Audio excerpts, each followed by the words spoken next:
Hi everyone, Sarah here from Managing Chronic, and as part of the National Disability Employment Awareness Month, I have the pleasure of speaking with Natasha Walton. Natasha is a disability activist and a diversity inclusion advocate. She's the founder of the Tech Disability Project, which features stories by tech employees with disabilities about navigating their careers alongside managing their disabilities.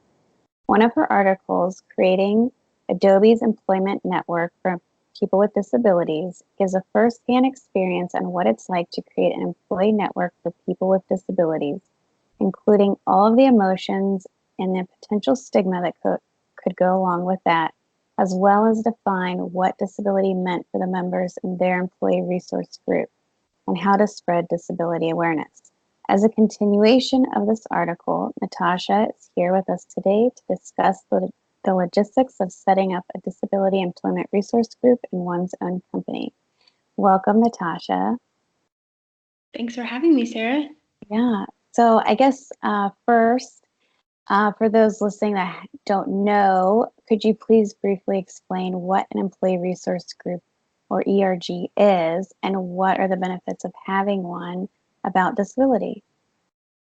Absolutely.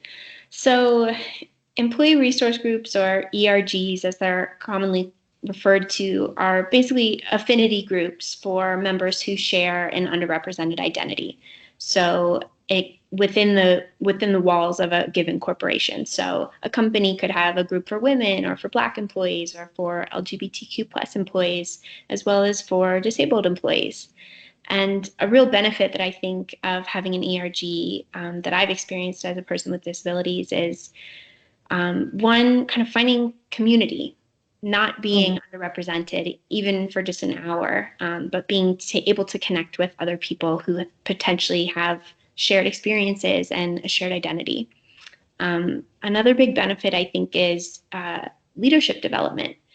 I think companies who have ERGs tend to show a real commitment to the people in those ERGs and the people who lead them, and will often invest in those folks, often give them opportunities to do things like attend conferences or speak with executives. So it can certainly help a career trajectory as well. And then I think the third big benefit is raising awareness, as you mentioned in the introduction, and kind of elevating the agenda of the group up to the rest of the company. Yeah, those all sound like great benefits. And I know, I think the last year I was employed in corporate, they had started a diversity inclusion kind of program, but there was not a one for disability. But I did have a friend who is like on the DL, chronic illness, but she had confided in me. So we at least had each other. But yeah, I mean, if I didn't know her, I wouldn't have had anybody. So it definitely makes a big difference. I agree. Yeah, even just knowing one other person at your company who you can talk to about topics that sometimes it's not as easy to talk to some of your other coworkers about can make a big difference in your day. Yeah. So if someone was interested in starting an ERG, what's the best way to approach human resources about starting one for people with disabilities? And should the approach be different if someone's company doesn't have a diversity and inclusion program? Yeah, that's a good question. I, I guess the first question to answer is kind of, are there any existing ERGs at your company?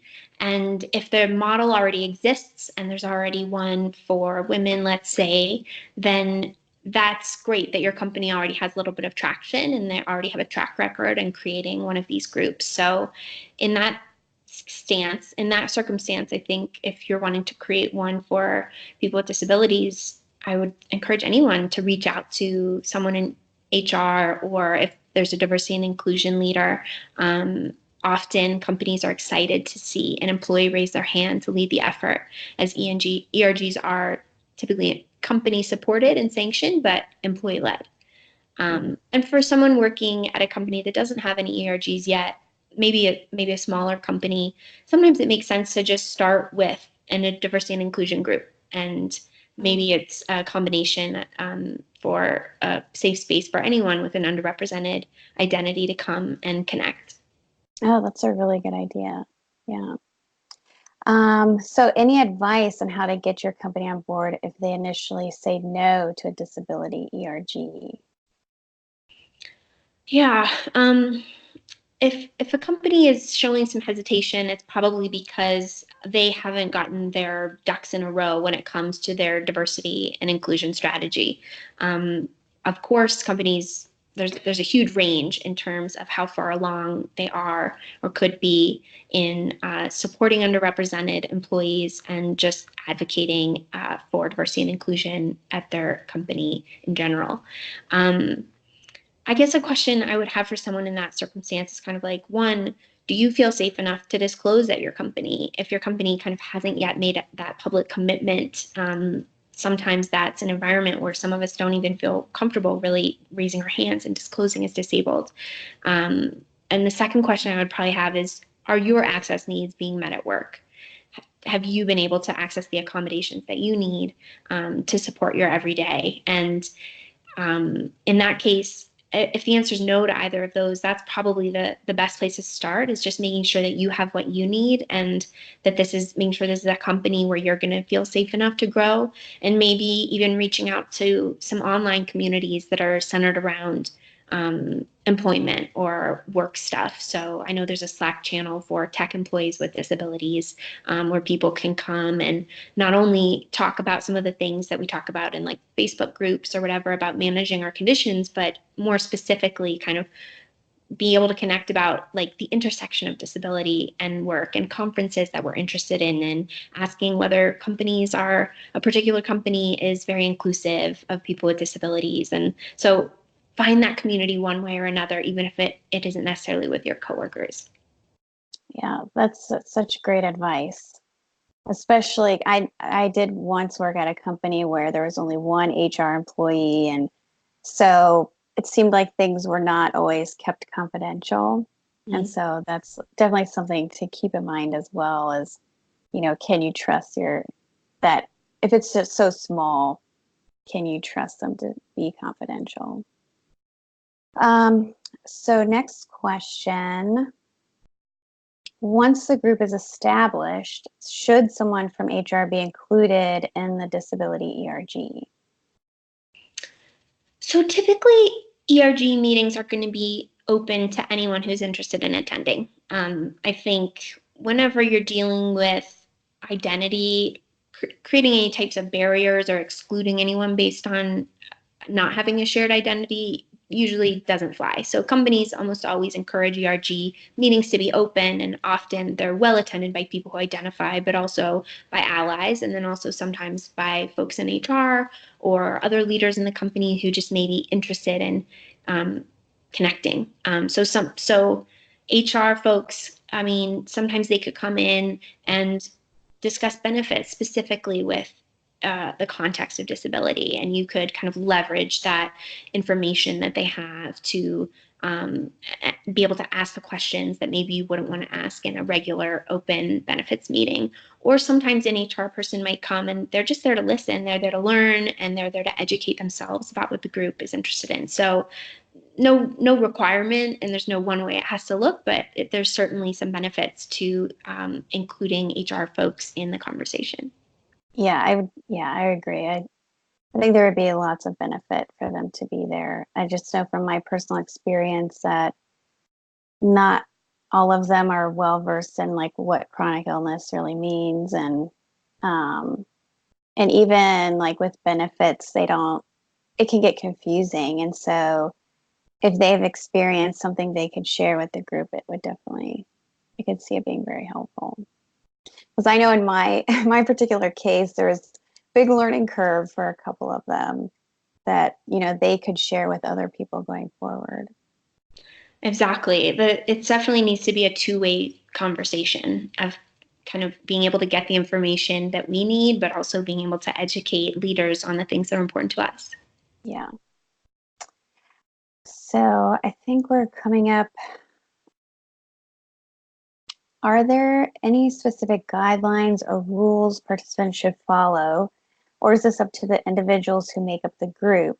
One that comes to mind is confidentiality. Does HIPAA or the ADA apply to what's discussed in this group? So it's pretty free form. There's certainly no legal requirements around employee resource groups that anyone would need to be aware of. I think that sometimes in meetings where sensitive information might be discussed, it's totally appropriate to have a confidentiality agreement at the beginning and just say, hey, for the next hour, let's not share any identifying information outside of, and what's shared outside of this room. At the same time, we all have to remember that we are still at work and we are still engaging in a corporate activity. And sometimes we need to just remember to protect ourselves. But other than that, if an ERG already exists or if several exist already at your company, they might have some guidelines or some structure in place that they suggest. If it's more of a nascent thing that you're kind of co-creating with a few people, there certainly are resources online that you can leverage, but in some ways it's still an emerging format, and I think people should use the format however it benefits them best. Thank you. And then is there anything else that you would like to add? I guess just encouraging folks to find that community wherever it is, and sometimes that might be just in reading someone's memoir, and sometimes that might look like creating an ERG at your company. But I really think that disability representation is important, and that we need more founders and executives and investors to be disclosing in their company as well as in the media. Um, in my experience, I feel like it's a lot of folks in the disability community that aren't necessarily, high ranking leaders at their companies, but they're just coming forward and saying, hey, I have a disability and there are access needs that I have at work and I'm not going to hide it. And some of those people have been really inspiring to me, and reading their stories on Tech Disability Project.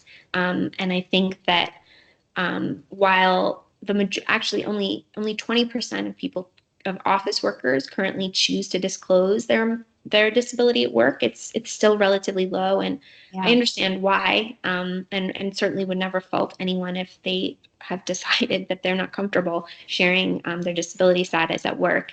And I think it's also important to imagine workplaces where everyone is safe enough to be able to disclose, and think about what it's going to take collectively for us to start creating those types of organizations. Yes, I would agree with that. And since I left my company, I recently connected with a woman that used to be a client of mine, and she was a president of an association. And she confided to me that she actually she has a chronic illness, but she never wanted to disclose it because she was a woman working in a predominantly men's, environment, and then also having chronic condition. She kept it a secret her whole career. So, I mean, she was a woman in leadership that, that also had a disability, and it's a shame that she couldn't share that. So, but I'm hopeful that, things will get better and people will be able to, come out and share that they are, suffering, and that these things help them. And it shouldn't be something that we should be ashamed of. It's just how we live our life. Absolutely. And asking that question, like, what can we change about our workplaces to make it more conducive for us to be able to support ourselves financially and be able to take care of our bodies in the way that they need to be taken care of. Yes, I agree. Well, thank you, Natasha. I really appreciated our conversation today. Absolutely. Likewise. Thank you.